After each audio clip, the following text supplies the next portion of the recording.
Kung ito po ay ipinapasok, may possibility ho ba, at least meron po kayo mga intel, pumapasok pa ho ba at nailalabas yung mga illegal na droga sa mga piitan?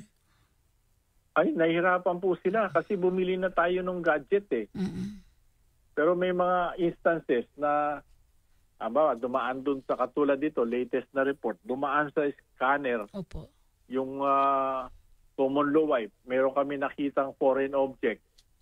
Eh, sabi namin, willing po ba kayong i-check na natin talaga? Kasi magiging physical check. Opo. Eh, ayaw niya raw pagalaw yung kanyang pa-check up. Kahit mga babae na mag-check up, babae sa babae, Opo. ayaw niya papacheck yung kanyang Ari. private. Oo. Eh, na lang, no contact visitation. Oh. Hindi na namin sila pinersa na hubarin mo yan o gano'n-gano'n kasi baka ma-human rights pa kami. Opo. Pero hindi na po niya kumbaga may wall na plastic na wall na doon na lang sila nag-uusap. Hindi sila pwede mag-holding hands. Direktor, kayo po, may assurance kayo sa aming lahat na hindi na nakakapasok, hindi na nakakagawa ng illegal na droga sa mga piitan under your supervision?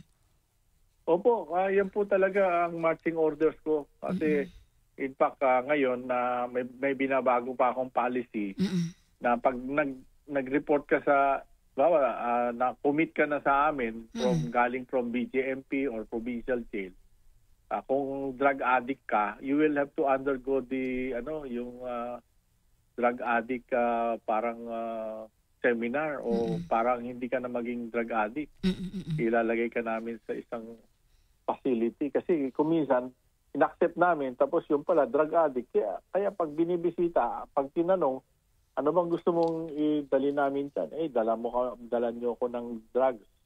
Itago nyo sa kung saan nyo pwede itatago. Ganon. Opo. Okay.